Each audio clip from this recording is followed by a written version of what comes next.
네, 안녕하세요. 신지우입니다. 이번 사건은 역사 이야기로 한번 시작해 볼게요. 그동안 권력을 갖거나 지배계층에 있던 사람들은 주로 남자였죠. 그런데 숫자가 적을 뿐이지 여성 지도자들도 있긴 했습니다. 17세기 아프리카 서남부 해안가엔 은동고라는 나라가 있었어요. 지금의 앙골라거든요. 여기 왕의 이름이 은징가 은반데라고 합니다. 은징가 은반데는 단순히 보기 드문 여자 왕이라서가 아니라 왕에게 필요한 통찰력과 리더십을 갖춘 사람이었다는 거예요. 1663년부터 37년간 앙골라를 다스립니다. 이때가 유럽이 한참 아프리카를 침략해서 나눠먹던 대항해 시대죠. 그런데 은징가는 이런 유럽의 정세를 미리 예상하고 대비를 했어요. 다 막아냅니다, 침략을. 그래서 왕으로 집권할 때 지배된 적이 없고요. 앙골라는 은징가의 사망 이후 포르투갈의 식민지가 될 정도로 나라를 잘 지키던 사람이라는 거죠. 왕의 자격은 충분해 보여요. 하지만 특이한 취미가 있었다고 합니다. 남자를 심하게 좋아했어요. 다른 왕들처럼 밤마다 노예들 방으로 불러서 성욕을 해소하는 이런 건 다 비슷한데 이 사람에겐 가학적인 성향이 있었다고 합니다. 손톱으로 노예들의 몸을 긁어요. 그래서 살점을 파먹었고 몸에 상처를 냅니다. 그래서 그 피를 마시다가 목을 물어뜯기도 했어요. 나름의 이러는 이유가 있었습니다. 이 당시 아프리카엔 살아있는 사람의 피와 살을 먹으면 더 강해지고 똑똑해진다는 믿음이 있었거든요. 이런 이야기는 여러 가지 방향의 해석이 가능할 거예요. 당연히 좋은 방법은 아니지만 왕으로서 강하고 똑똑해지면 나라를 다스리는데 더 유리하겠죠. 그래서 아니면 처한 상황을 돌파하기 위한 이런 방법이었을 수도 있는 거예요. 다들 경험해 본 적 없는 여자 왕이다 보니 부하들이 말을 잘 듣지 않을 수가 있습니다. 왕 입장에서는 내각이나 군대를 장악할 필요가 있어요. 그래서 실제로는 아니지만 남자들의 살점을 먹는다는 거짓말을 퍼뜨리는 거죠. 이렇게 공포심을 조성해서 왕의 권위를 내세우기 위한 전략 중 하나일지도 모른다는 이런 가능성도 생각해 볼 수 있고요. 식인이 사실이든 아니든 강력한 왕으로 집권했던 건 사실입니다. 이런 강력한 여왕은 영국에도 있었어요. 엘리자베스 1세입니다. 16세기 영국을 다스렸죠. 대항해 시대를 연 포르투갈과 스페인을 따라잡기 위해선 해양의 장악성을 느끼게 됩니다. 그러면 해군을 육성해야 돼요. 그런데 영국에는 그럴 만한 돈이 없었죠. 이 문제를 해결하기 위해서 엘리자베스는 사략 해적을 동원합니다. 해적들을 이용해서 스페인의 보물선을 뺏기 시작해요. 이 방식으로 자금을 모았고 해군을 육성한 겁니다. 그래서 나중에는 지중해 최강이라는 스페인 무적 함대도 격파하면서 영국의 최고 전성기를 이끌던 왕이에요. 아직도 영국에서 최고의 왕을 뽑으라고 하면은 엘리자베스 이야기 많이 합니다. 엘리자베스 이야기 할 건 아니고요, 사실. 이런 엘리자베스 1세가 집권하기 전에도 여왕이 있었다는 거죠. 이복 언니였어요. 메리 1세라고 하는데 이 사람이 영국 역사상 최초의 여왕입니다. 영국은 연달아 여왕이 집권했지만 메리와 엘리자베스의 평가는 완전히 다르거든요. 메리 1세의 엄마는 지금의 스페인인 카스티아 연합 왕국의 공주였어요. 이름은 캐서린이고 얼굴이 예쁘기로 소문났습니다. 그래서 잉글랜드 국왕인 헨리 8세가 청혼을 한 거예요. 이렇게 결혼했던 건데 그래서 메리 1세가 태어난 거고요. 딸은 하지만 엄마와 다르게 키도 작고 눈이 안 좋아서 항상 찡그리고 다니는 데다가 얼굴도 예쁘지 않았다고 합니다. 메리도 이런 자기 얼굴에 스트레스가 많았고요. 결혼은 했지만 아이를 갖지는 못했어요. 이게 얼굴이 예쁘지 않아서 부부 사이가 안 좋았던 거라는 이야기가 있는데 나중에 아이를 낳지 못한 이유가 밝혀지거든요. 자궁에 문제가 있었다고 합니다. 그 당시 메리는 이런 증상을 알 의학 기술이 없어서 아이를 가질 수 없는 이유도 모른 채 자기의 얼굴 문제라고만 생각했던 거예요. 직계가족으로 왕위를 잇지 못하게 되는 왕은 권력이 약해지죠. 그러면 정족들에게 위협받을 수 있게 됩니다. 여기에 대한 불안감이 항상 있었어요. 그래서 이 스트레스를 풀기 위해 개신교를 탄압합니다. 이 당시에 개신교 탄압이 굉장히 잔인했다고 알려져 있어요. 그래서 이 시기에 피를 많이 봤다는 이유로 메리 1세를 블러디 메리라고 부르는 사람들도 많습니다. 폭군들 이야기 하게 되는 것 같은데, 러시아에는 예카테리나 2세라는 여왕도 있었어요. 지금의 독일인 프로이센 출신입니다. 하지만 1745년에 러시아 황제인 표트르 3세와 결혼하거든요. 그런데 표트르가 지능에 문제가 있는지 국정 운영을 잘 못하는 거예요. 그래서 예카테리나가 섭정이 됩니다. 대리인인 거죠. 그렇게 정치를 시작하다가 1762년에 정변을 일으켰어요. 자기 남편을 폐위시키면서 황제가 된 사람인 거죠. 황제가 되고 한 일은 뭐냐? 전쟁입니다. 쿠데타로 왕권을 빼앗았으니 부하들이나 귀족들이 직접 이야기는 못 꺼내도 반발이 좀 있었겠죠. 그러니까 왕 입장에서는 장악을 위해 힘을 보여줄 필요가 있던 거예요. 그렇게 전쟁을 일으키면서 귀족들에게는 세금을 면제해 줍니다. 군대를 동원하고 겁을 주는 동시에 대가 없는 보상까지 주는 거죠. 그러니까 귀족들이 길들여질 수밖에 없는 거예요. 동시에 행정개혁이나 문예 부흥도 일으킵니다. 지금 러시아가 발레가 유명하잖아요. 이게 이 당시 예카테리나의 적극적인 육성 때문이었던 거예요. 어느 나라든 뭐 행정이나 문화에 신경 쓰면은 지도자로서 좋은 평가 받습니다. 예카테리나도 쿠데타로 왕권을 빼앗은 사람이지만 이런 이유 때문에 단순히 왕이 아니라 대제라고 불리기도 하죠. 사생활이 그런데 그렇게 좋진 않은 사람이었습니다. 정변을 일으키기 전부터 여러 남자를 자기 방에 불러들였고요. 뇌졸중으로 사망했는데 67살에 그때까지 20명 이상의 어린 남자들이 주변에 꽤 있었다 그래요. 아들이 하나 있긴 했어요. 나중에 왕이 돼서 파벨 1세라고 불리는데 적자죠. 하지만 엄마가 아빠인 선왕을 밀어내면서 왕이 됐으니까 모자 관계가 그렇게 좋진 않았을 겁니다. 그래서 예카테리나도 자기 아들보다는 손자가 되는 알렉산드르를 더 좋아했고요. 직접 교육을 시키기도 했어요. 이 손자가 나중에 그 유명한 러시아 프랑스 전쟁에서 보나파르트 나폴레옹을 격파한 알렉산드르 1세가 됩니다. 여기까지 앙골라의 은징가나 영국의 메리, 러시아의 예카테리나까지 3명의 여왕을 알아본 거예요. 공통점은 카리스마가 있는 사람들, 리더십도 있었고요. 동시에 공포심을 유발시켜서 강력한 왕으로 집권한 그런 사람들이라는 거죠. 이번에 알아볼 사건의 주제가 그래서 공포심이에요. 상대방의 공포심을 조정해서 세뇌시키는 이런 방법은요, 꼭 정치가 아니라도 생각보다 자주 있는 일입니다.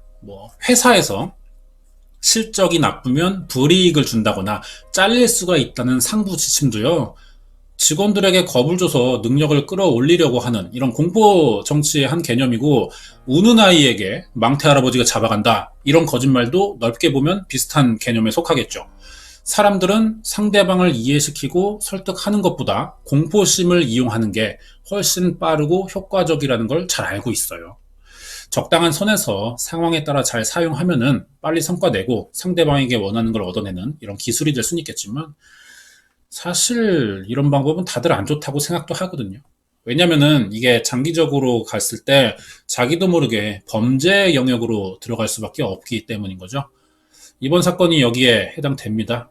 은징가 여왕처럼 남자들을 휘어잡았지만 메리 여왕처럼 항상 스스로에게는 자신이 없었고요. 예카트리나 대제처럼 아들보다 손자를 더 예뻐하던 이런 사람이에요. 사람들에게 공포심을 줘서 원하는 걸 가지는데 굉장히 탁월한 재능을 가지고 있었습니다. 그래서 결국 범죄자가 됐어요. 오프닝이 길었는데 이번 사건은 더 길거든요. 여러 편으로 나눠서 올라갈 예정이고요.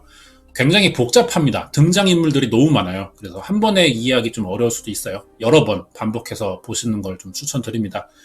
일본의 역대급 살인사건이에요. 어떤 내용인지 알아보겠습니다. 자세한 내용 궁금하시면 구독과 좋아요 부탁드립니다. 2012년 10월 30일 일본 경찰은 전문 다이버들을 동원해 오카야마 현의 앞바다를 수색합니다. 그래서 이 콘크리트에 밀봉된 드럼통 하나를 건져 올리게 돼요. 안에는 남성 시신이 들어있었습니다. 이 시신의 정체는 하시모토 지로라는 사망 당시 54살의 남성이었어요. 하시모토 지로는 2012년 일본에서 일어난 거대 사건인 아마가사키 사건의 피해자 중 한 명이에요. 이 사건의 피해자가 굉장히 많습니다. 그러면 이 아마가사키라고 불리는 사건의 범인은 누구냐? 64살의 스미다 미요코라는 여성으로 밝혀졌어요. 이미 다들 한 번은 본 적이 있는 얼굴일 겁니다. 살인범 이미지가 이미 박혀서 그렇지 사실 주변에서 쉽게 볼 수 있는 그런 중년 이상의 평범한 스타일을 가진 여성이에요. 이런 사람이 혼자 남자를 살해하고 드럼통에 넣어서 거기에 콘크리트까지 붓고 바다에 유기하기는 어려워 보이죠. 어떻게 범행을 저지를 수 있었는지 알아보자면요. 먼저 이 스미다 미요코가 어떤 사람인지를 알아야 됩니다. 아마가사키시에서 1948년에 태어났다고 하는데 월 일이 알려져 있지 않아요. 위로 6살 많은 오빠와 6살 어린 남동생이 있지만 부모가 같은지도 알려져 있지 않습니다. 형제 관계가 정확하게 공개된 것도 아니에요. 아빠에 대한 정보가 좀 있는데 건설 현장에서 일용직을 알선하는 인력 사무소를 했다고 합니다. 아마가사키시가 공업도시거든요. 그래서 노동자들이 꽤 많이 모여들어요. 각 지역에서. 단순한 일용직 노동자뿐 아니라 노숙자나 범죄자도 좀 있고요. 신분을 알 수 없는 사람들이 너무 많았다고 합니다. 전국에서 이 당시에 아마가사키를 알아줄 만큼 다루기 힘든 도시였다 그래요. 스미다 미요코의 아빠가 이렇게 거친 사람들을 상대하면서 돈을 벌던 사람이라는 건데 신기한 건요. 다른 회사보다 유독 여기는 노동자들이 문제를 저지르지 않고 담당자가 잘 노동자들을 관리했다는 거죠. 어떻게 가능했냐는 겁니다. 그건 바로 스미다 미요코의 아빠가 사람의 공포심을 잘 이용하는 사람이었다는 거예요. 강하게 화를 내서 사람을 압도하다가도 금방 돌변합니다. 사과와 위로를 하고요. 그래도 말을 안 들으면 심한 폭력까지 쓰면서 사람들을 다뤘다 그래요. 그러면서 노동자들의 일당 중 40%를 소개비와 술값, 밥값 명목으로 가로챘었다고 합니다. 이 돈으로 뭘 했냐? 오히려 노동자들의 밥과 술을 사주고요. 남은 돈을 챙겼어요. 노동자들은 빼앗긴 돈으로 술과 밥을 사주는 미요코 아빠에게 알 수 없는 공포심을 느꼈습니다. 그러면서도 자상한 면까지 가진 이런 사람이라는 생각을 했어요. 나중엔 이 사람에게 어떤 수단과 방법을 다 써도 절대 이길 수 없겠다는 인식이 생기면서 결국 거스를 수 없는 사람이 됐던 거죠. 이렇게 스미다 미요코의 아빠는 사람을 길들이는 재주로 쉽게 돈을 벌었지만 사생활이 좋지 않았습니다. 매일 여자들을 만나 술을 마셨다 그래요. 그러다 낳은 아이가 이 스미다 미요코였습니다. 매춘부였던 미요코의 엄마는 우연히 임신을 한 거예요. 남자 잘못 만났다가. 그렇게 미요코를 낳고 결혼도 했지만 금방 이혼하면서 혼자 아이를 키웠거든요. 엄마 이름이 스미다였어요, 성이. 그래서 스미다 미요코가 엄마 성을 쓰고 있는 겁니다. 어릴 때 이야기 하자면 이렇게 스미다 미요코는 아무도 돌봐주지 않는 부모와 친척 사이에서 혼자 자랐고요. 어릴 때는 의외로 소심한 성격이라 자주 울었다고 합니다. 그런데 중학교에 들어가자 다른 사람처럼 성격이 너무 변했어요. 어떤 계기로 변했는지 이것도 알려져 있지는 않지만 심하게 공격적이라 다들 피해 다녔고 폭행으로 여러 번 소년원에 들어간 적도 있습니다. 학교도 가고 싶을 때만 나가서 졸업하기엔 출석 일수도 모자랐고요. 성적도 당연히 좋을 리가 없죠. 학교에서 별명이 한 마리의 늑대나 여자 보스, 여왕벌 이렇게 불렸다 그래요. 같은 학교 일진들도 미요코와 엮이는 걸 싫어했고요. 3학년 때는 교사들까지 서로 미요코의 담임을 미룰 정도로 폭력적인 아이였다는 거죠.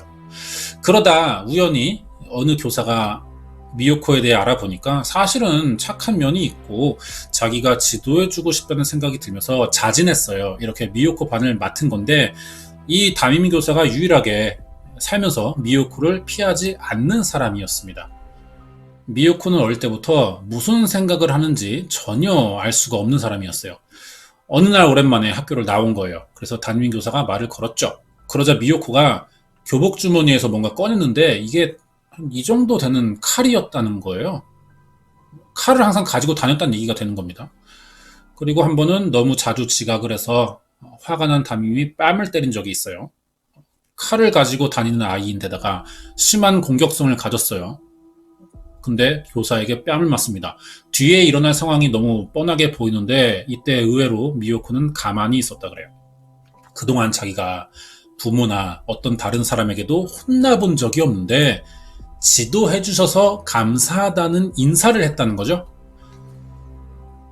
매일 밤늦게 다니다가 경찰에 붙잡혀 가도 데리러 오는 사람 하나 없었는데 그렇게 방치돼서 살아왔는데 처음으로 누군가한테 혼이 나자 이게 관심이라는 생각이 들었던 거예요. 이 일로 담임은 미요코의 엄마를 찾아갑니다. 아이에게 관심 좀 가져달라고 부탁을 했는데 이때 엄마가 한 말은 오히려 저 아이는 문제가 많고 내 말은 듣지 않으니까 선생님이 지도해 달라면서 자기가 할 일을 미뤘다는 거죠. 그러다 보니 이 담임교사가 처음이자 마지막으로 부모 비슷한 역할을 하게 됐어요.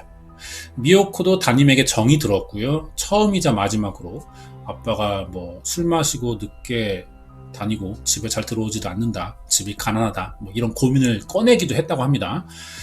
이 담임이 조금 더 미요코와 친했다면은 이번에 알아볼 사건은 일어나지 않았을 수도 있다는 생각이 들어요.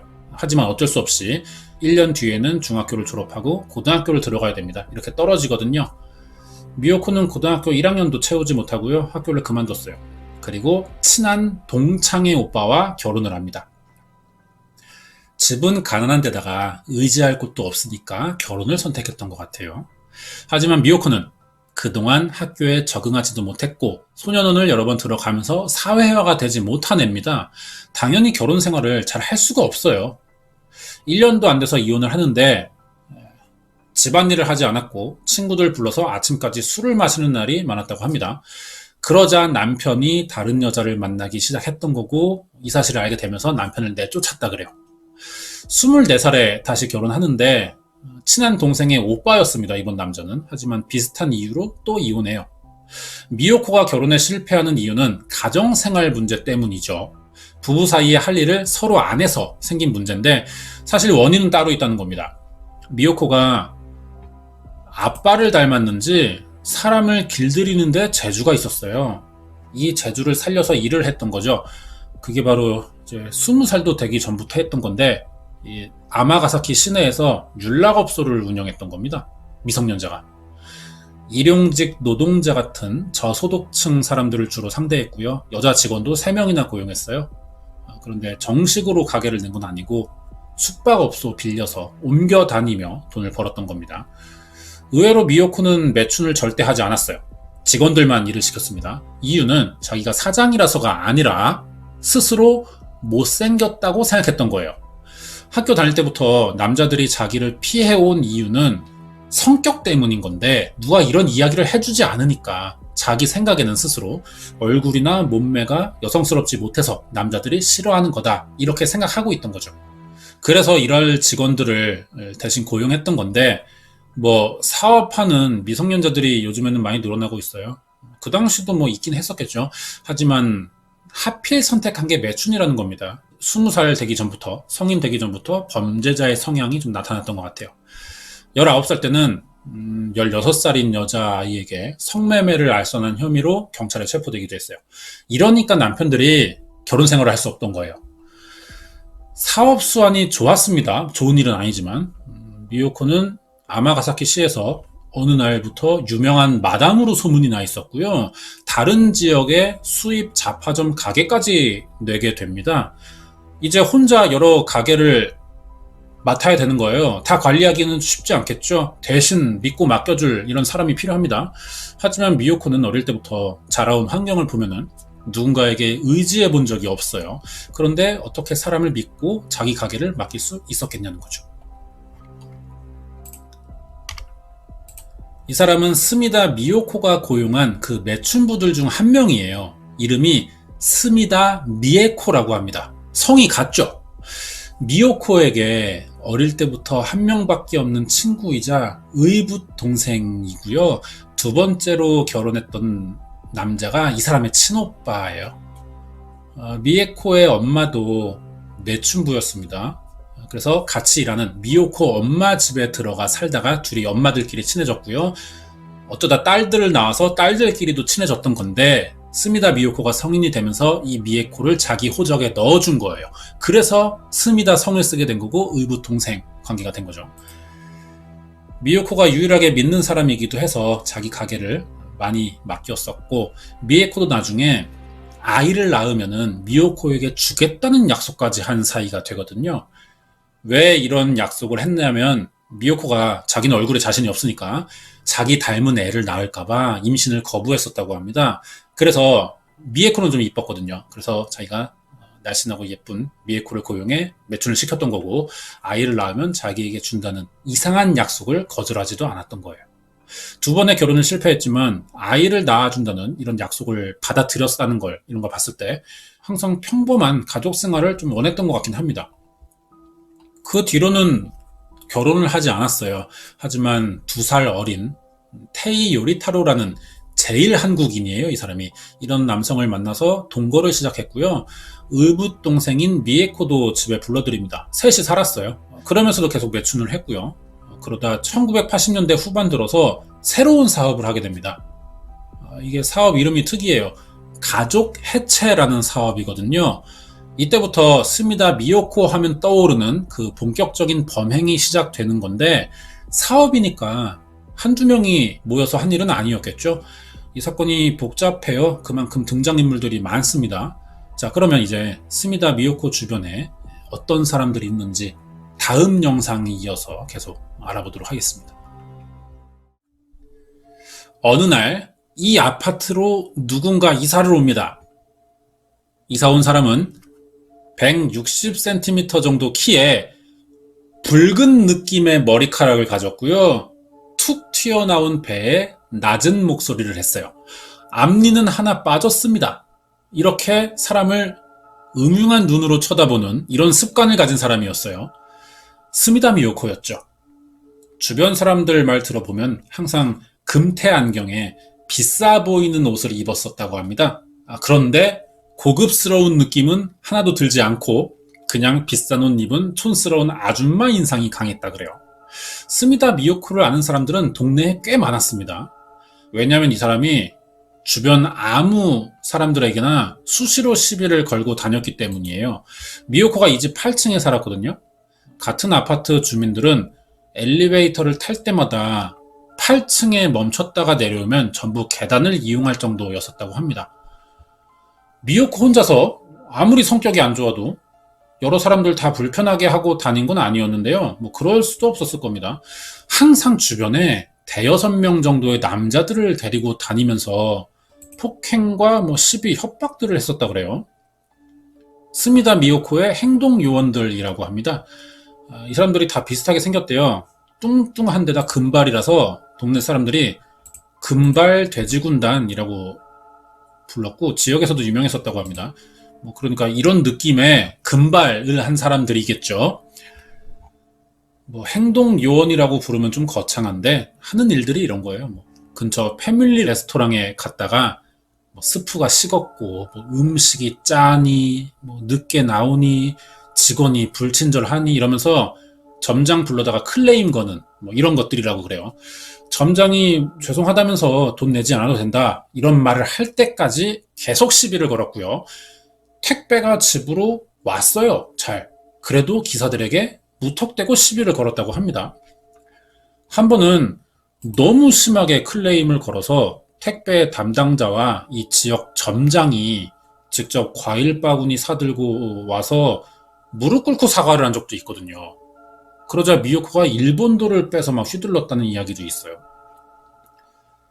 금발 돼지들도 마찬가지예요. 항상 주변 사람들에게 시비를 걸고 다녔는데, 같은 아파트에 어느 할머니가 미요코가 집 베란다에 꽃을 이렇게 심어놨었거든요. 할머니가 이거 보고 꽃 예쁘다고 했다가 욕을 먹은 적도 있습니다. 옆집 애기가 우는 게 시끄럽다면서 그 집 찾아가서 부모들 강제로 협박해 이사를 시키기도 했고요. 다른 집 아이는 엘리베이터 타다가 엘리베이터 틈에 열쇠를 빠뜨린 적이 있어요. 꺼내야 되니까 잠시 엘리베이터 멈췄거든요. 이런 일로 또 이 금발 돼지들 이 아이 집 찾아가서 엄마에게 무릎 꿇고 사과하라고 또 강요한 적도 있고요. 대체로 이런 식으로 살았던 겁니다. 미요코가 사업을 했지만 이때는 직업이 또 없었대요. 얘네들이라고 마찬가지죠. 그러면 어떻게 8층의 아파트로 이사를 갈 수 있었느냐? 이들이 아무나 붙잡고 시비 거는 이유가 다 돈을 뜯어내기 위해서였던 거죠. 미요코가 사람 길들이는 법을 잘 알잖아요. 당연히 처음부터 시비를 걸진 않습니다. 처음에는 너무 친절하게 접근한대요. 그래서 좋은 인상을 주다가 어느 날 집으로 초대하면은 그때부터 본색을 드러내는 이런 수법이었다고 합니다. 자, 이 사진은 그 당시 미요코가 살던 실제 집 현관이에요. 여기에 들어가 봤던 사람들은 스미다 미요코가 별로 잘 사는 것처럼 보이진 않았고 집도 정리가 안 돼서 어수선했지만 집 안에는 수입 가구들과 비싼 음식들이 많았다고 합니다. 술과 음식에 신경을 많이 썼다 그래요, 스미다 미요코가. 이게 뭐 같이 데리고 사는 금발 돼지 군단을 먹이려고 했던 건지 확실하진 않지만 이게 아빠가 노동자들을 길들이는 방법이랑 비슷하죠. 술과 음식을 주면서 회유했다가 화냈다가 이런 식이죠. 아마 돼지들도 협박과 회유를 통해 스미다 미요코에게 길들여졌을 이런 가능성이 좀 높아 보여요. 여기는 거실입니다. 하나씩 따져보면은 비싼 가구들인 것 같아요. 근데 모아놓으니까 굉장히 촌스럽고 감각도 없어 보이고 그냥 졸부 느낌의 억지로 잘 사는 거를 티내려고 하는 이런 느낌이 좀 강해 보이죠. 스미다 미요코가 이 집에 사람들 불러들이면 자기가 사들인 이런 술이나 가구가 20억이나 된다면서 자랑을 많이 했대요. 그러면서 이 술을 꺼내 따라줬고 손님들에게 음식도 내왔습니다. 여기서 특이한 건 미요코 외에 다른 가족이 이 집에 있을 때 손님으로 사람들이 찾아오면은 불편할 정도로 같이 사는 사람들이 조용히 정좌를 하고 있었다는 거예요. 음식을 먹어야 되는데 앞에서 빤히 쳐다보면서 무릎을 꿇고 참선하듯이 기도하듯이 있는다는 겁니다. 스미다 미요코도 음식을 내왔지만 손님을 쳐다만 봤고요. 음식을 먹을 수 있는 사람은 손님밖에 없었다는 거예요. 금발 돼지들도 같이 사는 가족은 아니지만 집에 있을 때 손님이 오면은 뭐 항상 벽에 서 있었다고 합니다. 마치 경호원들처럼. 상황 상상해 보면은 벽에는 금발 돼지들 몇 마리, 사람들이 몇 사람 서 있고 다른 가족들은 무표정한 얼굴로 무릎 꿇고 가만히 있는데 미요코만 웃으면서 음식을 자꾸 준다는 거죠. 불편하지만 결국 손님이 음식에 손을 대기 시작합니다. 먹게 되면은 이때부터 슬슬 미요코가 트집을 잡기 시작하는 거예요. 그런데 왜 이렇게 신발에 먼지가 많냐, 현관 지저분해지지 않냐, 위생 개념이 없냐, 이런 식으로 시작하는 거죠. 그럼 손님들이 당황해요. 하지만 그동안에 착한 사람이라는 인식이 이미 있는 데다가 비싼 음식 술도 대접을 받았으니까 당황은 되지만 적당히 받아주면서 넘어가려고 하거든요. 이렇게 조금씩 스미다 미요코에게 주도권을 주기 시작하는 겁니다. 같은 아파트 사는 주부가 한 번은 스미다 미요코 집에 갔다가 실수로 카펫에 차를 조금 흘린 적이 있어요. 그러자 웃으면서 음식을 주던 미요코가 돌변하더니 이게 얼마짜린 줄 아느냐 이렇게 심하게 화를 내면서 결국 30만 엔을 받아냈다고 합니다. 그러면서 내쫓을 때는 또 경찰에 알리면 끝까지 쫓아가 죽이겠다고 협박까지 해서 이 가족은 아예 차 한 번 흘렸다고 다른 지역에 도망치듯이 이사를 가버렸어요. 이렇게 틈만 나면은 주변 사람들 협박해서 돈 뺏었고요. 평소에는 금발 돼지 군단 데리고 밤마다 술집을 갔거든요. 그런데 이 술집에서 미요코는 술을 한 번도 마신 적이 없는 특이한 사람으로 술집 주인이 기억을 하고 있었다고 합니다. 술집이니까 금발 돼지들은 왜 돼지가 됐겠어요. 밤마다 술 마시니까. 당연히 술을 마셨지만 미요코는 매번 이 라무네라는 탄산음료만 마셨다는 거죠. 라무네가 레모네이드를 일본식으로 발음한 이름이에요. 레몬맛 탄산수 정도 되겠죠. 미요코는 술을 마시지 않는 이유가 있었어요. 사실 술집에 가는 이유는 다른 손님들을 둘러보다가 적당한 우리 피해자가 될 사람들을 찾는 거죠. 주로 술이 많이 취했거나 약해 보이는 사람들을 노렸는데 발견하면은 돼지군단 보내서 시비를 걸게 시키는 거예요. 술 먹던 사람은 갑자기 체격 큰 사람 여러 명이 둘러싸고 나를 욕하니까 대부분은 좀 위압감 느끼겠죠. 적당히 사과하고 피하려고 하거든요. 그렇게 되면은 이제 폭력과 협박으로 돈을 뜯어내게 되는 겁니다. 매일 이렇게 살았어요. 이렇게 번 돈으로 뭘 했느냐? 도박이죠. 빠찡코 갔고 쇼핑하는 데 썼고 뭐 여행도 했습니다. 그리고 남은 돈으로 비싼 술, 가구들 집안에 사들였던 거예요. 6명 이상이 살면은 이렇게 살려면 돈이 꽤 많이 들겠죠. 그만큼 많이 뜯어내고 다녔다는 이야기가 되기도 합니다.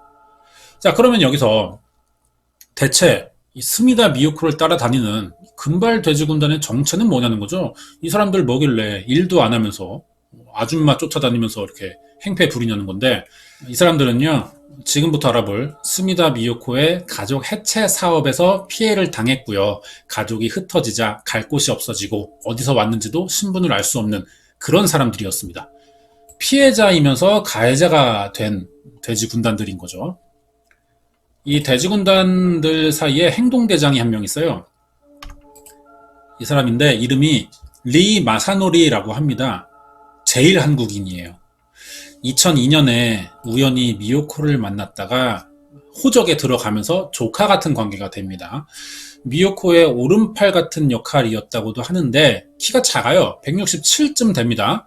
하지만 몸무게는 130이나 나가서 당뇨도 있었어요. 그런데도 미요코는 이런 사람이 꼭 필요하다고 생각했는지 인슐린을 자기 돈으로 투여시킵니다. 그러면서도 매일 엄청 많은 양의 고기를 먹여요. 혈당 조절이 안 돼서 당뇨가 생기는 건데 고기까지 먹이니까 주변 사람들은 마사노리가 금방 죽을 거라고 생각했거든요.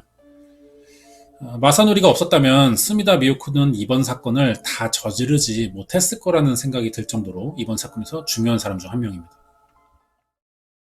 처음엔 매춘과 사람들에게 시비를 걸고 협박해서 돈을 빼앗는 방법들을 주로 썼지만 나중에는 가족 해체라는 이름의 이상한 사업을 했고요. 이게 스미다 미요코의 대표적인 사건이 됩니다. 사건 이해하려면은 이 스미다 미요코 주변의 인물 관계들을 좀 알아야 돼요. 이게 보이는 대로 사실 너무 복잡하거든요. 밝혀진 것만 이 정도라는 겁니다. 피해자 숫자나 피해 금액, 규모 뭐 이런 것도 확실하지가 않아요, 지금. 빨간색으로 표시한 가운데가 스미다 미요코 자기가 가족으로 받아들인 사람들이에요. 자, 처음부터 테이 요리타로 2살 어린 사실혼 관계의 동거남입니다.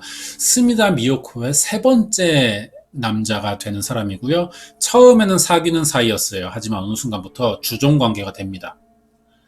자, 그리고 두 번째가 스미다 미에코죠. 엄마 친구의 딸이고요. 어릴 때부터 친하게 지내면서 자란 친구이자 입양된 동생이에요. 그리고 얘는 관계도에 나와 있진 않은데 이 사람은 스미다 미요코의 첫째 아들입니다. 테이 요리타로와 그렇다고 낳은 건 아니에요. 먼 친척에게서 데려와 키운 양아들인데 자기가 못생기고 머리가 나쁘다는 걸 잘 안다 그랬죠, 스미다 미요코는. 그래서 아이를 낳고 싶지 않다고 했지만 정작 아이를 잘생긴 애를 데려온 건 또 아닌 것 같아요. 예. 둘째 아들도 있어요. 스미다 유타로. 친아들로 등록이 돼 있어요, 얘는. 하지만 직접 낳은 건 아닙니다. 무슨 말이냐? 이건 나중에 스미다 미요코를 수사하면서 밝혀진 사실인데요. 친한 친구이자 의붓동생인 스미다 미에코가 어릴 때 약속한 대로 얘를 낳아서 미요코에게 선물했어요. 그래서 아들이 된 겁니다. 미에코가 33살 때 일부러 아이 주려고 잘 알지도 못해요. 이름도 모르는 은행원인 남자에게 접근합니다. 그래서 임신을 해버려요. 그리고 출산을 할 때 스미다 미요코의 신분으로 산부인과에 입원했거든요. 그래서 아이를 낳으니까 법적으로 스미다 미요코의 아들이 될 수밖에 없는 거죠. 스미다 미요코는 정상적인 가정에서 자라지 못했기 때문에 어릴 때부터 제대로 된 가족을 갖고 싶어 했어요. 하지만 이렇게 막상 만들어 놓고 보니까 피가 이어진 사람은 한 명도 없는 겁니다. 여기에 아까 잠깐 봤던 조카로 입양했죠. 금발 돼지들의 행동대장이자 오른팔이에요. 리 마사노리와 둘째 아들인 유타로의 아내 스미다 루이가 있어요. 오른쪽 여자. 원래 이름은 타니모토 루이라고 하는데 일본은 결혼하면은 남편의 성을 쓸 수가 있거든요. 아마 스미다의 지시가 있진 않았을까 뭐 이런 생각도 들고요. 미요코는 이 중에 유타로와 이 루이, 이 부부를 가장 가족처럼 생각했었다고 합니다. 한 짓들은 잔인하지만 스미다 미요코가 좀 중이병 비슷한 게 있어요.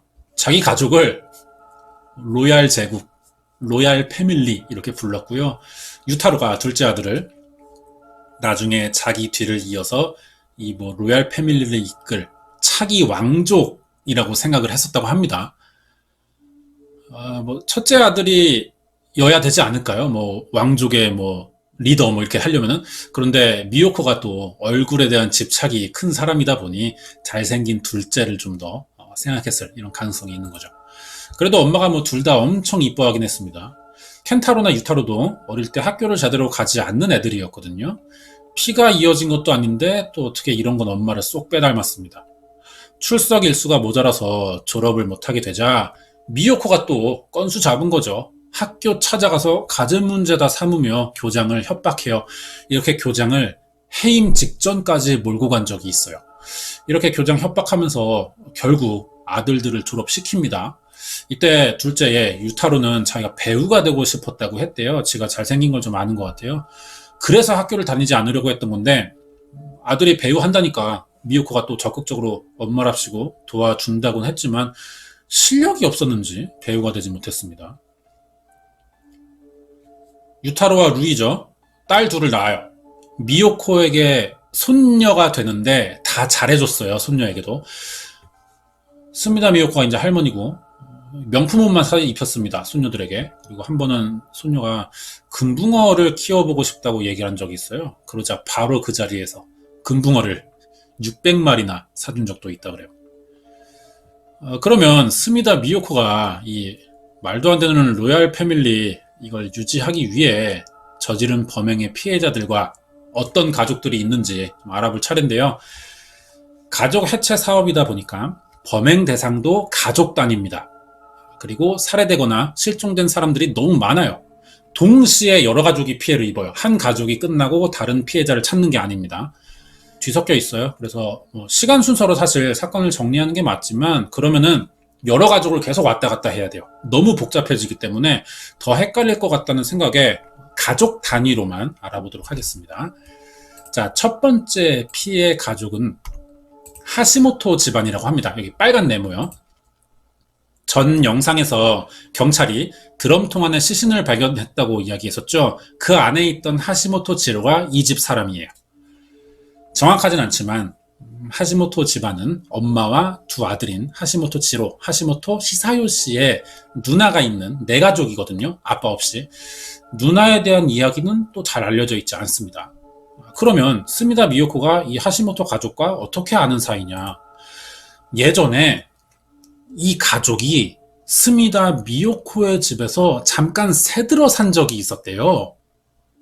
그때부터 알고 지내던 사이이고요. 미요코가 40살이 되던 1987년에 3남매의 엄마를 살해한 게 첫 범행으로 추정되고 있습니다. 1987년에 하시모토 가족의 엄마가 실종이 돼요. 그러자 미요코가 이 집의 엄마를 실종 신고합니다. 자기 그 실종된 엄마의 자식들이 있잖아요. 근데도 미요코가 나서서 대신 실종 신고를 하는 거죠. 그래서 20년이 지난 2006년에 이 실종된 엄마가 결국 사망 처리되거든요. 이렇게 알고 있었죠, 그때는. 하지만 나중에 이 스미다 미요코의 범행들이 다 드러나면서 조사를 통해 하시모토 가족의 엄마는 친자식들의 폭행으로 사망했고 사건 지역인 아마가사키시 앞바다에 유기됐던 것으로 확인이 됩니다. 스미다 미요코가 이 집 자식들 세뇌해서 엄마 폭행하라고 시켰던 거예요. 경찰이 장소를 수색해봤지만 시신 유기했다는 장소, 이미 시간 너무 지난 뒤라서 찾을 수 없었기 때문에 이게 스미다 미요코의 첫 범행일 거라고 추정되고만 있어요. 가족의 엄마가 사망하자 미요코는 이 집안의 장남인 하시모토 히사요시와 자기 의붓 동생인 스미다 미에코를 강제로 결혼시킵니다. 스미다 미요코가 금발 돼지 군단을 데리고 살던 8층의 그 아파트가요, 이 히사요시의 명의로 된 집이었어요. 결혼도 시키고 이사까지 하자 미요코는 금발 돼지들과 가족들을 모아요. 회의를 엽니다. 여기서 다른 사람들을 위해 사망보험에 가입할 것과 자살할 것을 히사요시에게 강요했어요.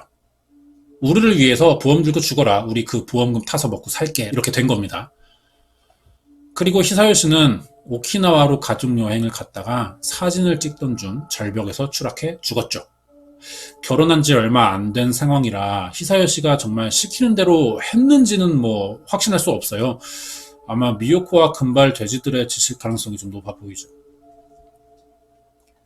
이 사건은 사고사로 처리됐습니다. 그래서 그 당시에 크게 알려지지 않았고요. 아내인 미에코는 4군데의 보험사에서 7,780만 엔의 남편 사망 보험금을 받게 되는데 이걸 다 스미다 미요코에게 줘버렸다는 거죠.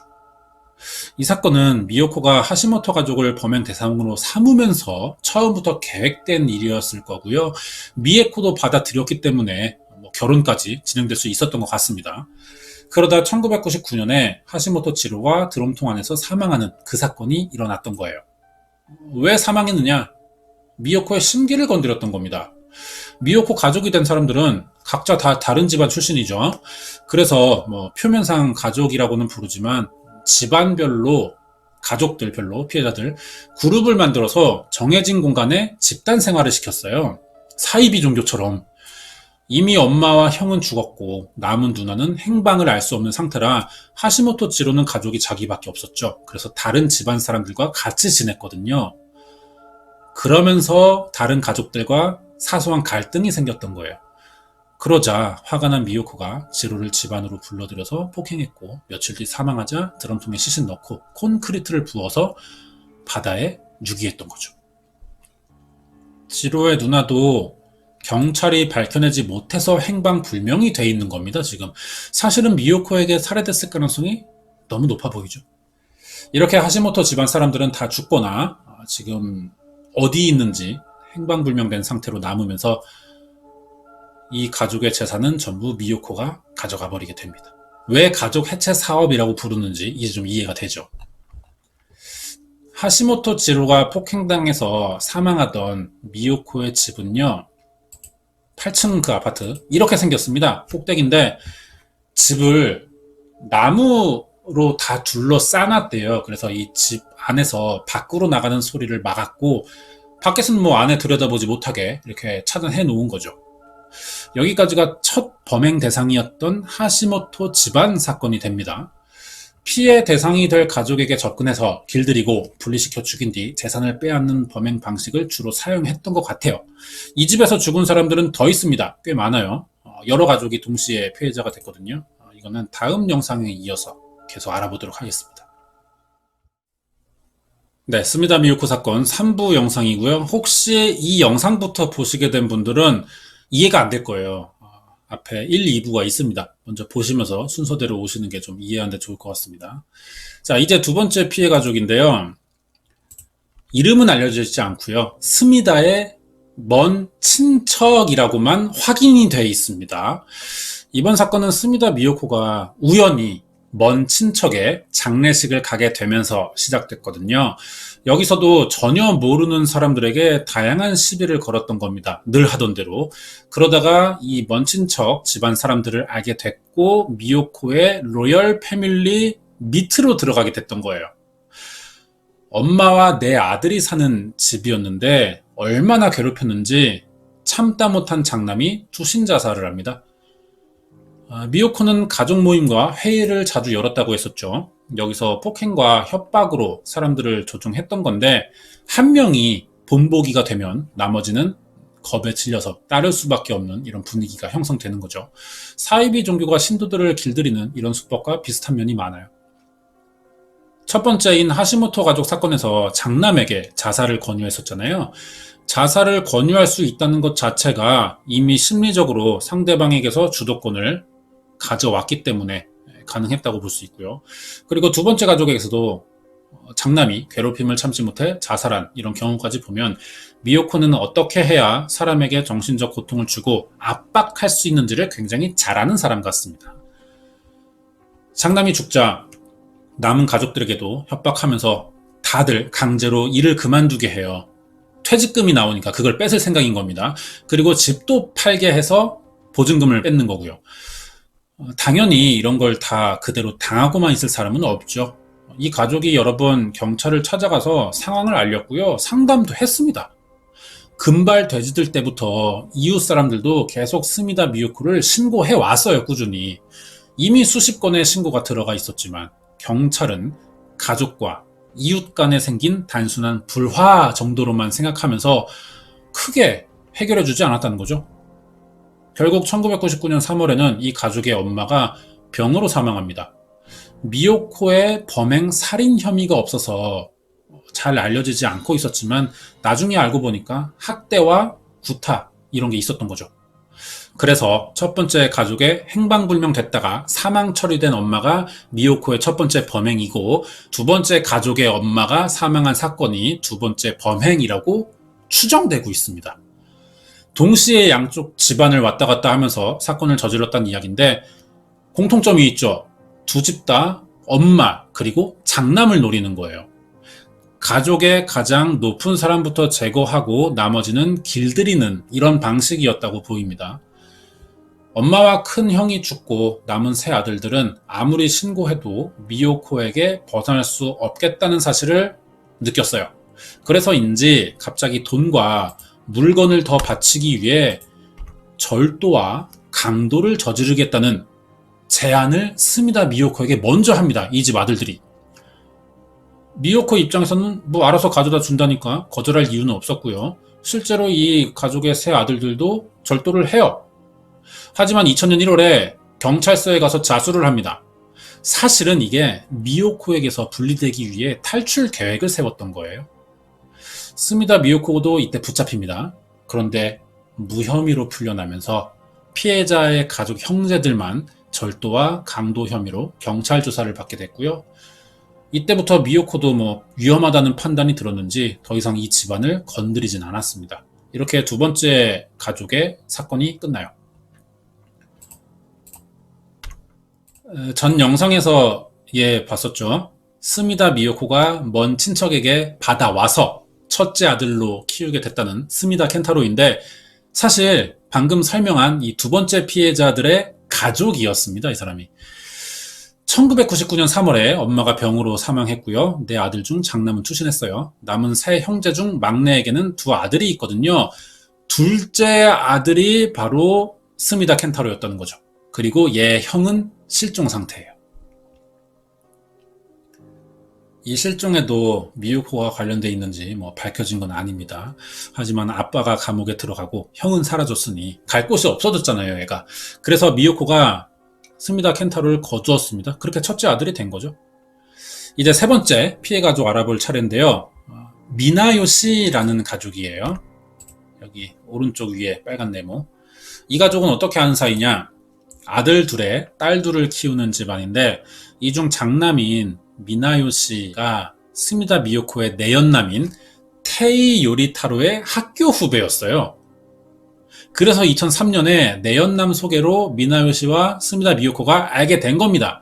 이렇게 범행이 시작됐고요. 수법은 전과 똑같아요. 엄마랑 장남부터 노리는 거죠. 장남인 미나요시에게 잘해주면서 접근했고 집으로 초대합니다. 그러면 길들이고 일을 그만두게 하고 퇴직금을 뺏는 이 수법을 써먹었어요. 엄마인 미나요시 노리는 수시로 폭행당하고 스미다 미요코가 제때 음식을 주지 않아서 굶어 죽었거든요. 그래서 이 미나요시 노리가 스미다 미요코의 네 번째 피해자가 됩니다. 시신은 자기 가족의 집 근처 창고에다가 유기했어요. 스미다 미요코의 오른팔이라는 사람 이야기했었죠. 리 마사노리라고 하는데 여기서 정체가 밝혀집니다. 이 사람이. 장남인 미나요시의 전 아내가 이혼했거든요. 전 아내가 입양한 아들이었다는 거예요. 이혼 전인지 후인지 입양 시기는 알려져 있지 않습니다. 하지만 미요코와는 2002년부터 알게 되면서 호적을 다시 옮겨가지고 스미다 미요코의 조카로 들어간 사람이에요. 친부모의 정보도 알려져 있지 않은데 마사노리가 제일 한국인이라고 알려져 있거든요. 그런 걸 보면은 친가족 중에는 아마 한국인이 있지 않았을까 이런 생각이 듭니다. 미나요시 가족은 엄마가 미요코의 괴롭힘으로 사망했고요. 둘째 아들은 병으로 죽었어요. 셋째 딸은 행방불명됐고요. 넷째 딸의 이름이 미나요시 하츠요라고 하는데 이 사람이 오른쪽 아래 네모에 타니모토라는 집안 사람과 결혼해서 두 딸을 낳은 겁니다. 그래서 스미다 미요코의 다음 목표가 이 미나요시 하츠요와 결혼한 타니모토의 가족이 됐어요. 네 번째 피해 가족이 되는 거죠. 자, 이 사람이 이 첫째 딸인 타니모토 마리코라 그래요. IT 회사 다니고 있었는데 집안이 점점 스미다 미요코에게 지배당하기 시작하면서 강제로 퇴직을 하게 됐고요. 2007년에는 스미다 미요코의 지시로 첫 번째 피해 가족 중 하시모토 지로의 친구인 나카지마 코우지라는 남성과 강제로 결혼을 합니다. 마리코의 남편이 된 나카지마 코우지는 스미다 미요코의 운전기사를 하면서 사람들을 폭행과 협박하는 금발 돼지 군단이 됐어요. 그러면 이 사건은 어떻게 시작되느냐? 어느 날 이 타니모토 가족에게 스미다 미요코가 리 마사노리를, 그 오른팔, 걔를 잠시 맡아달라고 부탁을 합니다. 갑자기 그냥 어느 날 맡기겠다고 하는 거예요. 잘해주던 시기니까 뭐 부탁을 들어줄 수도 있는 거죠. 그래서 맡아주게 됩니다. 그러자 미리 미요코의 지시를 받은 리 마사노리는 이 집에서 돈을 달라고 행패를 부려요. 입양을 2번 거치면서 가족관계가 복잡해지긴 했지만 리 마사노리는 지금 자기를 입양해준 부모의 동생이니까 고모가 되죠. 막내 고모 집에 가서 지금 돈 달라고 행패 부리고 있는 거예요. 하츠요의 남편인 타니모토가 그래서 미요코에게 전화를 걸죠. 더 이상 맡아줄 수 없다. 마사노리 데려가라. 이렇게 얘기했거든요. 스미다 미요코는 어때요? 이 틈을 노려서 금발 돼지들 끌고 이 집에 쳐들어갑니다. 가든 트집 잡으면서 시비 걸었고 가족회의를 또 열어요. 그래서 타니모토와 하츠요 부부를 이혼시켜버립니다. 이런 상황이니까 가장인 타니모토는 일을 제대로 할 수가 없는 거죠. 돈을 벌지 못하는 거예요. 그런데다가 미요코에게 매달 상납금도 바쳐야 됐거든요. 이미 길들여진 상황이고 돈이 없으니까 친척들에게 빌렸어요. 이게 2천만 엔 정도 된다고 합니다. 그래도 미요코의 폭행과 감금이 계속되니까 나중에는 혼자서 도망쳤고 도망치는데도 성공을 했어요. 전 남편이 됐죠. 도망쳤다니까 아내였던 하츠요도 도망쳐 봤습니다. 하지만 붙잡혀서 다시 감금됐죠. 자, 사태가 이렇게 심각해지자 하츠요의 딸들은 삼촌에게 도움을 요청합니다. 이름이 타니모토 타카시예요. 일도 그만두고 아내와 이혼까지 하면서 조카와 형의 가족을 지켜보려고 했지만 미요코의 로열 패밀리, 그것도 금발의 돼지들을 혼자서 상대할 수는 없겠죠. 붙잡혀가지고 폭행과 식사 제한 당하면서 2004년에 5번째로 사망하는 피해자가 됩니다. 시신은 3번째 피해 가족인 미나요시의 집 지하에다가 묻었어요. 하츠요의 첫째 딸인 마리코와 미요코 지시로 강제 결혼했던 나카지마도 같이 도망친 적이 한 번 있습니다. 하지만 도중에 겁이 나서 돌아왔고요. 2008년엔 마리코 혼자 다시 한번 도망치는데요. 마리코가 아까 봤던 그 부위하던 여자 사진이에요. 도망치지만 다시 붙잡히면서 폭행과 감금을 당합니다. 그래서 2008년 12월에 사망했어요. 시신은 또 미나요시 집 지하에 묻었는데 이미 3월부터 마리코와 루이의 엄마인 하츠요도 급성 경막 하혈종으로 의식이 없는 상태라 입원해 있다가 2009년 6월에 사망했었거든요.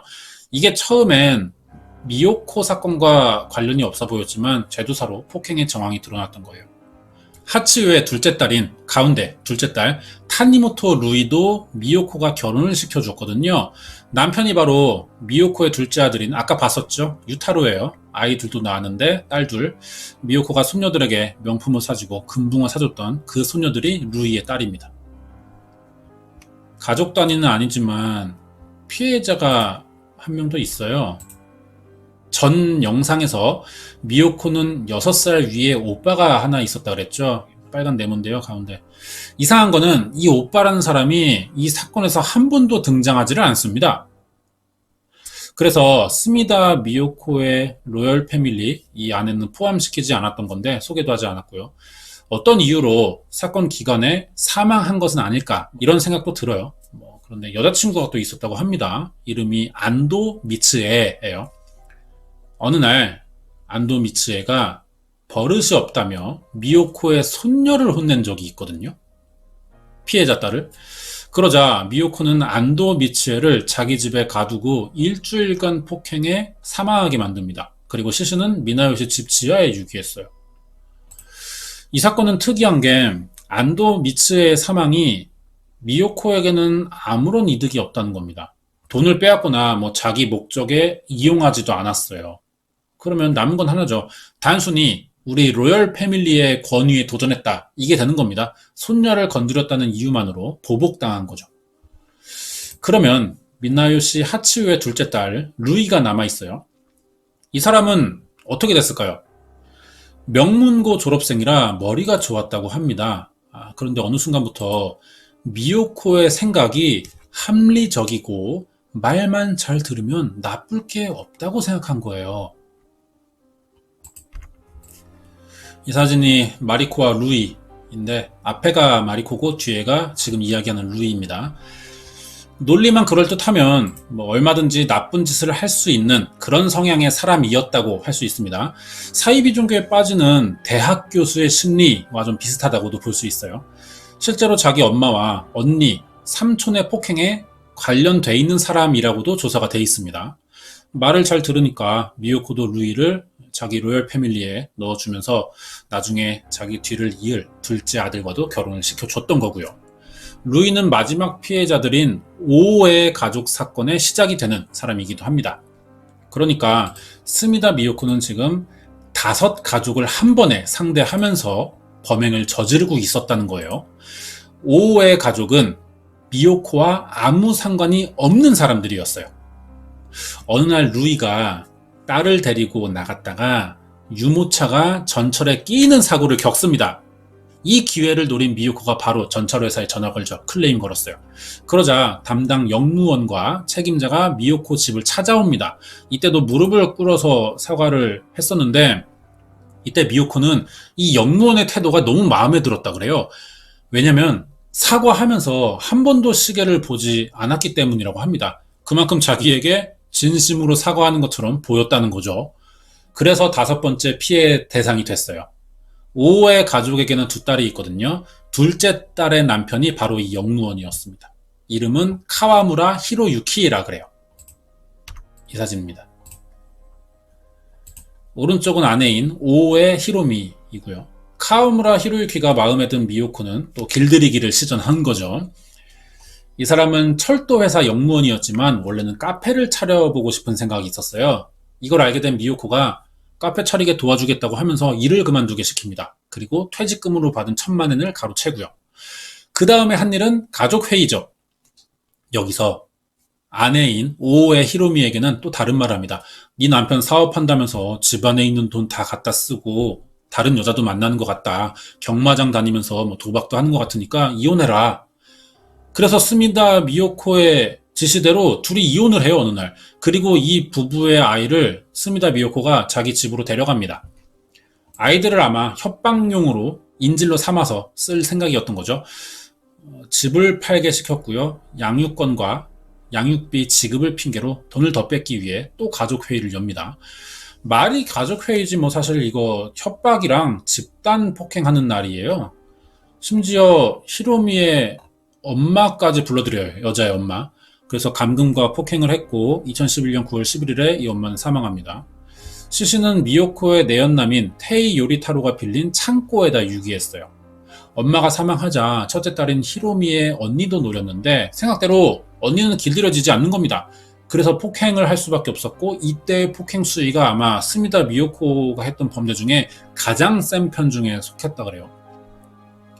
말을 들을 때까지 폭행했고 밤에는 손발을 묶어서 방에 가뒀지만 2011년 10월 30일 히로미의 언니가 묶여있던 테이프를 이로 뜯어요. 그래서 끊은 뒤에 창문으로 뛰어내려서 탈출합니다. 그리고 시내 호텔에 며칠 동안 숨어 있다가 따라올 수도 있으니까 11월 3일이 되자 경찰서를 찾아가서 신고했어요. 경찰이 지긋지긋하게 신고가 들어오고 있는 스미다 미요코의 집을 다시 가봤죠. 이때 미요코는 뭘 하고 있었느냐? 신고 다음 날인 11월 4일 히로미의 언니가 탈출한 사실을 알고 그동안의 자기 범행이 드러날까봐 히로유키에게 모든 책임을 뒤집어 씌워 죽일 생각으로 유서를 쓰게 합니다. 그리고 히로유키와 이혼한 오오의 히로미와 붙잡아 두고 있는 두 아이들도 바다에 빠뜨려 없애기 위해 차에 태우고 있었어요. 이 차가 출발하면은 신고의 증인이 될 사람들은 다 실종 상태가 돼버리는 거죠. 하지만 다행히 경찰이 먼저 도착하면서 이 피해자들을 구하게 됩니다. 그런데요, 경찰은 이번에도 가족 내부 문제로 처리하면서 돌아갔어요, 그냥. 이미 스미다 미요코와 관련된 신고는 50건이 넘었고, 이번엔 피해자가 직접 찾아와서 신고했는데도 체포를 하지 않는다는 거죠.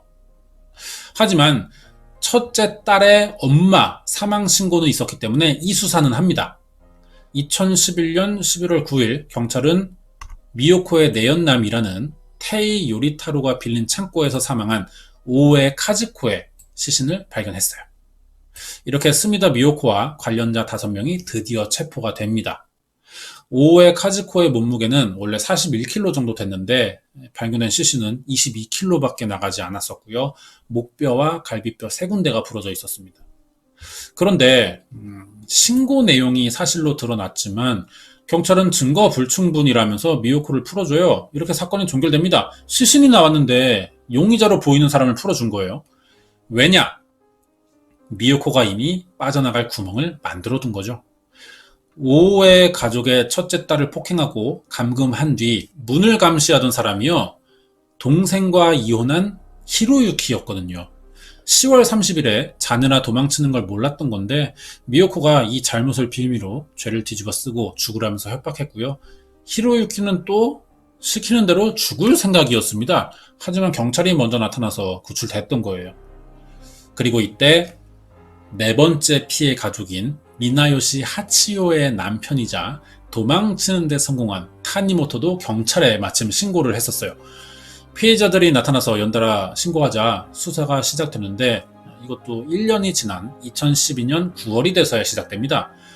이게 왜 그러냐면은 피해 가족인 미나요시의 집이 사유지예요. 그래서 수사 권한이 없던 겁니다. 그런데 마침 이 땅의 지주가 토지를 매각하면서 수색이 가능해졌던 거죠.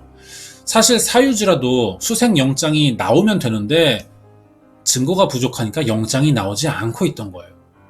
결국 미나요시 집 지하에서 3명의 시신이 발견됩니다. 그러자 확실한 물증이 생긴 경찰은 드디어 스미다 미요코를 체포할 수 있게 됐어요. 가족 해체 사업 벌인 지 25년 만이었고요. 최측근으로 범행을 돕던 10명도 다 기소됩니다. 이제 진술 받아서 어떤 일들이 있었는지 혐의 입증해보고 재판에 넘기면 끝나는 거예요. 이게 계획대로 진행됐을지 다음 영상에 이어서 계속 알아볼게요. 네, 여기가 그 시신이 발견된 미나요시 가족의 집이에요. 신고대로 지하실에서 세 구의 시체가 나온 겁니다. 이것도 뜯어본 거거든요. 그러자 뭐 아무리 무능한 경찰이라도 이제는 움직일 수밖에 없는 거예요.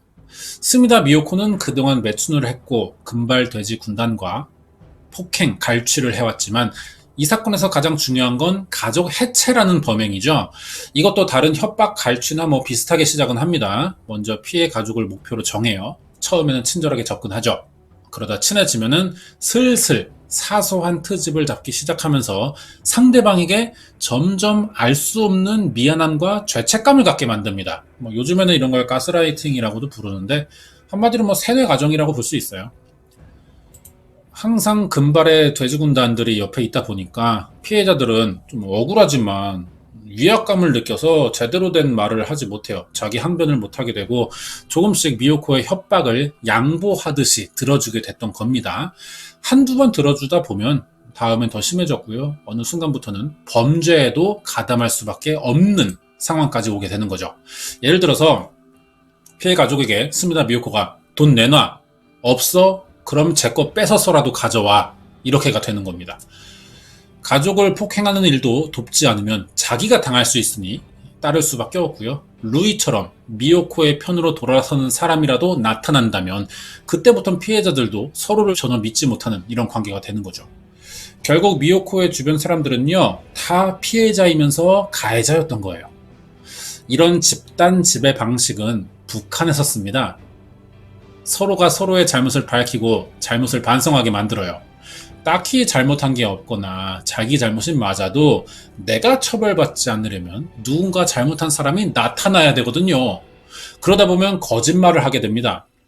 내가 피해를 보지 않기 위해서 누군가의 희생이 필요해질 경우 대부분의 사람들은 본질적인 문제를 짚고 넘어가려고 하기보다는 나만 아니면 된다는 생각을 더 먼저 하게 되거든요.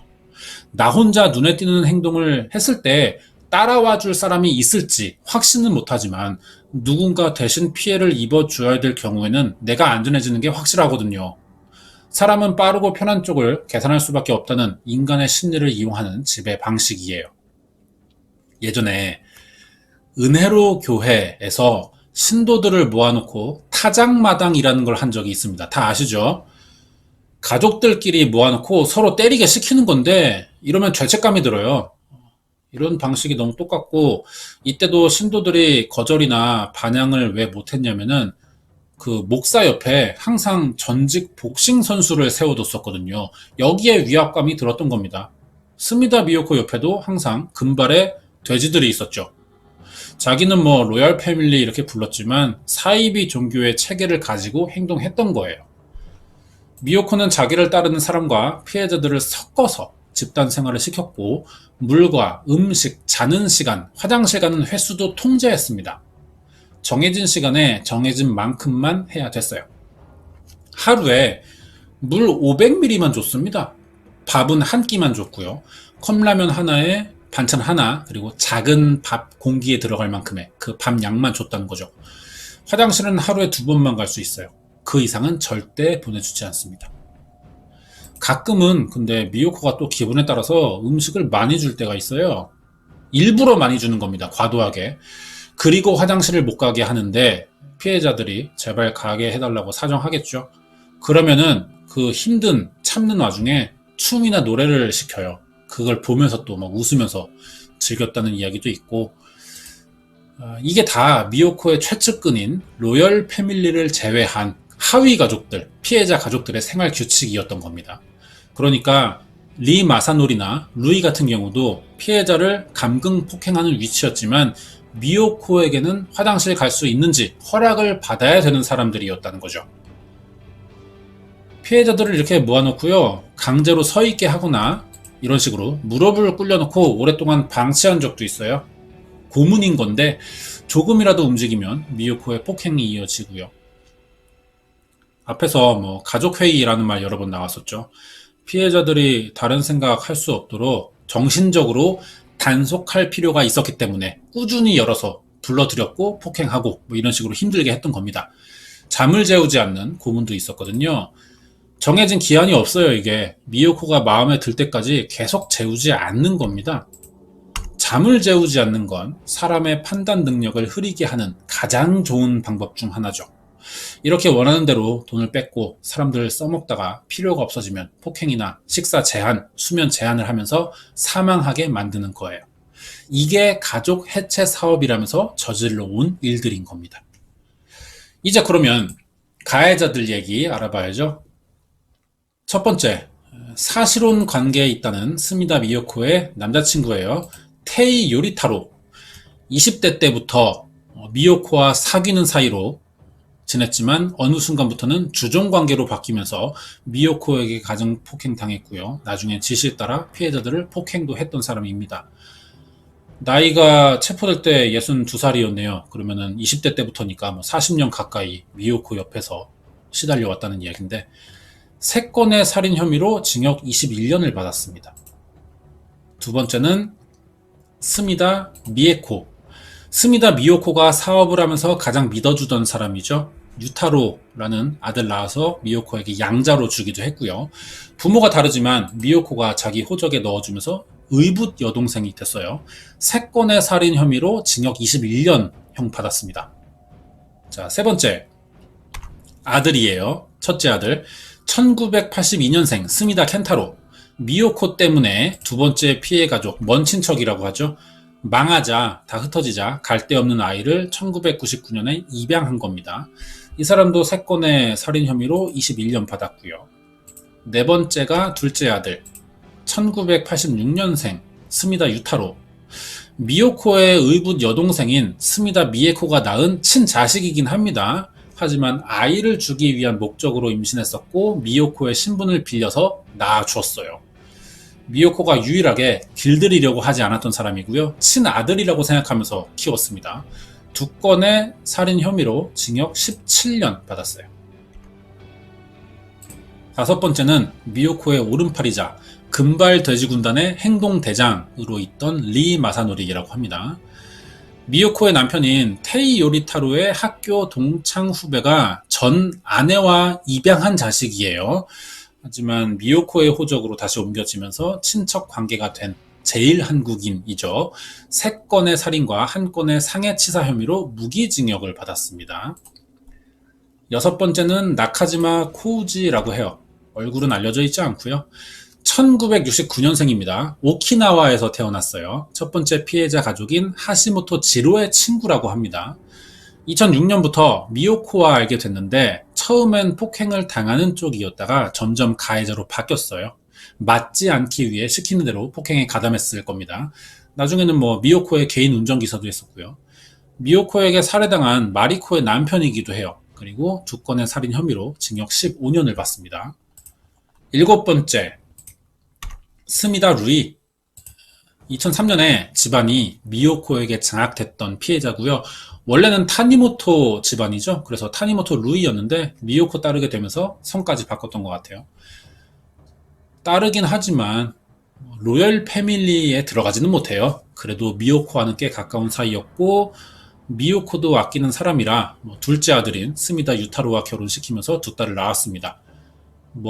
스미다 미요코의 시각에서 봤을 때는 성골까지는 안 돼요. 자기 아들 스미다 유타로까지가 성골이고 결혼했으니까 진골까지는 되겠죠. 3개의 살인 혐의로 징역 23년 받았어요. 남편이 17년 받았거든요. 아무리 가해자로 변했어도 피해자로 시작한 사람인데 더 많이 형을 받았다는 거죠. 처음부터 미요코를 따르고 있던 테이 요리타로나 미에코도 21년인데 루이가 23년 받았다는 거는 이건 완전히 미요코의 하수인이 돼서 살았지 않나 이런 생각이 들어요. 8번째, 전철 역무원이었다는 카와무라 히로유키죠. 루이의 유모차가 전철에 끼는 사건을 계기로 2009년부터 미요코에게 지배됩니다. 이혼, 퇴직, 이사를 강요당했었고 전 아내인 히로미의 친언니와 장모에 대한 상해치사 혐의로 징역 3년에 집행유예 5년을 받았어요. 9번째, 오의 히로미라고 합니다. 왼쪽 여자예요. 마지막 피해 가족이었던 카와무라 히로유키의 전 부인입니다. 미요코에게 이사와 이혼을 강요당했고 사건 해결에 결정적이었던 친언니가 탈출하자 아이들과 전 남편인 히로유키와 같이 동반 자살을 지시받았는데 경찰이 먼저 도착하면서 구출됐어요. 폭행과 학대로 경찰에 보호받을 때 몸무게가 35kg밖에 나가지 않았다고 합니다. 하지만 이 사람도 가해자로 변했어요. 자기 엄마인 오오의 카즈코에 대한 상해치사 혐의로 징역 2년에 집행유예 3년을 받았죠. 10번째, 이 사람도 사진은 없어요. 오오의 집안의 장녀인 히로미의 언니입니다. 엄마인 카즈코가 동생에게 폭행당할 때 이 사람은 동생 남편인 히로유키에게 폭행당하고 있었어요. 미요코의 지시로 아마 부부가 한쪽씩 맡았던 것 같고요. 하지만 탈출하면서 이 사건을 처음으로 경찰에 알리게 된 사람인데 미요코의 지시를 따르기도 한 가해자라고도 볼 수 있습니다. 나중에는 동생과 같이 친엄마를 폭행했었거든요. 동생과 같은 상해치사 혐의로 기소됐는데 폭행 수위가 더 셌던 것 같아요. 그래서 징역 3년에 집행유예 4년으로 동생보다 조금 더 받았죠. 여기까지가 미요코의 지시를 받아 피해자들을 폭행했던 공범들의 형량이 됩니다. 사건이 길고 용의자 너무 많아서 재판도 길었어요. 증거, 용의자가 분명하죠. 그럼 형사재판이에요. 그런데도 2013년 9월 25일부터 2016년 12월까지 3년 2개월이나 오래 걸린 사건이 되기도 합니다. 네, 사건 조사는 이렇게 끝나긴 했어요. 25년 전부터 시작된 사건이었던 데다가 가해자가 피해자고 피해자가 가해자인 경우가 많죠, 지금 관련된 사람들이. 그래서 미요코와의 관계를 정확히 다 알아내기가 어려웠어요. 사망하거나 실종된 사람 중에도 공범인 경우가 있었습니다. 그 전에 미요코에 관련된 신고만 50건 이상이나 됐다는 사실도 이 사건이 밝혀지면서 알려진 거예요. 그러자 경찰 내부에서도 책임자를 가려낼 필요가 있던 겁니다. 그동안 뭐 했냐는 거죠. 경찰도 결국은 뭐 사과를 했어요. 하지만 사실 그 당시는 경찰 입장에서도 이게 쉬운 사건이 아니었다는 겁니다. 사망한 피해자들뿐 아니라 주변과 이웃 사람들도 워낙 많이 피해를 입었고 피해자 가족들의 사는 지역이 다 달랐다는 거예요. 여러 지역에서 신고가 들어오니까 관할 경찰들이 담당하는 사건이 다 달랐던 겁니다. 무슨 이야기냐면은 스미다 미요코가 저지른 건 맞아요. 하지만 두 번째 피해자 가족이죠. 스미다 미요코의 먼 친척. 이 사람들은 효고현에 살아요. 그런데 미요코와 금발 돼지들은 아마가사키시에 삽니다. 드럼통에 담겨서 바다에 유기된 그 하시모토 지로는 오카야마 바다에서 발견됐어요. 마지막 피해 가족인 오우에 집안의 장녀가 탈출해서 신고한 장소는 오사카입니다. 미에코 남편의 보험금을 노리고 절벽에 추락시켜서 사고로 위장한 하시모토 히사요시 사건은 오키나와예요. 아무리 경찰이 하나의 조직이긴 하지만 전국의 모든 지역 사건을 한 번에 관리할 수는 없습니다. 그래서 지역별로 관할을 두는 건데 이럴 경우엔 여러 지역에서 동시에 유사 사건이 일어날 경우 초기 수사 단계에서는 사건 전체를 파악하기가 힘들다는 거죠. 서울에서 일어난 사건이 비슷한 게 대전에 있었는지 이걸 바로 알아낼 수가 없다는 거예요. 보통은 그래서 수사를 하다 보면서 알게 되는 겁니다. 그런 사이 범인은 계속 사건을 지역을 옮기면서 저지르게 되는 거고요. 그래서 예전에는 지역을 옮겨 다니는 이런 범인을 잡는 데 시간이 좀 많이 걸렸어요. 관할 시스템에는 이런 단점이 있습니다. 하지만 지금은 전산망이 도입됐잖아요. 그래서 전국의 관할 경찰서가 실시간으로 인터넷을 통해 사건을 다 공유해요. 그렇기 때문에 지금은 이런 문제가 사라졌죠. 예전에 있던 문제입니다. 그러면 이렇게 여러 지역의 피해자를 만들어내고 경찰을 곤란하게 했던 이 모든 사건의 주범이죠. 이 여자 스미다 미요코. 그래서 이 사람은 어떤 처벌을 받게 되냐는 겁니다. 못 받았어요. 체포되고 고베시에 있는 유치장에 들어갔거든요. 경찰 수사 계속 받으면서 재판을 대기하는 곳인데 여기서 2012년 12월 12일에 오전 6시 20분쯤이었습니다. 윗옷을 목에 묶은 채로 발견돼요. 병원에 옮겨져가지고 치료를 받긴 했지만 1시간 만인 오전 7시 15분에 사망이 확인되면서 자살로 처리됩니다. 체포 당시에 미요코가 모두 자기 책임이라는 말을 한 적은 있거든요. 범행을 뭐 인정하는 것처럼 보이기도 했는데 알 수 없는 이유로 극단적인 선택을 했다는 거죠. 사건을 저지른 당사자의 진술이 충분하지 않은 상태에서 공소권이 사라져버린 거예요. 그러자 스미다 미요코는 살해당했다고 주장하는 이런 음모론들이 또 나타나기도 했습니다. 체포하고 3개월도 안 돼서 죽었어요. 그동안 미요코 찾아오는 사람이 한 명도 없었습니다. 뭐 만나고 싶어도 이미 다 공범으로 감옥에 들어간 상태라서 시신을 인도받을 사람도 없었어요. 정보가 뭐 충분하지 않으니까 사건을 납득할 수 없어서 음모론이라는 게 생기는 거죠. 뭐 이렇게 끝나 있습니다. 굉장히 허무하죠. 자살한 사건들은 그래서 보통 허무하게 끝나요. 사건 내용은 여기까지입니다. 뭐 갑자기 끝나는 것 같은데 뭐 제가 일부러 축소하는 게 아니고요. 자살한 시점에서 공소권이 없어요. 이렇게 끝나요, 사건은. 범인이 죽은 시점에서 더 이상의 수사는 의미가 없습니다. 이렇게 멈추듯이 끝나죠. 스미다 미요코는 비정상적인 가정에서 자랐기 때문에 어릴 때부터 제대로 된 가족을 가지고 싶었던 사람이었던 것 같아요.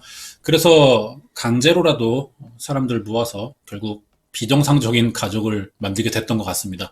자기도 뭐 결국 자기 부모랑 똑같이 행동했던 거죠. 그래서 일본 역사상 최악이었다는 아마가사키 사건을 저지른 연쇄살인범이 됐어요. 이번 사건 설명하면서 제가 뭐 알려지지 않았다, 추정된다, 확인되고만 있다 이런 불확실한 표현들을 많이 썼거든요.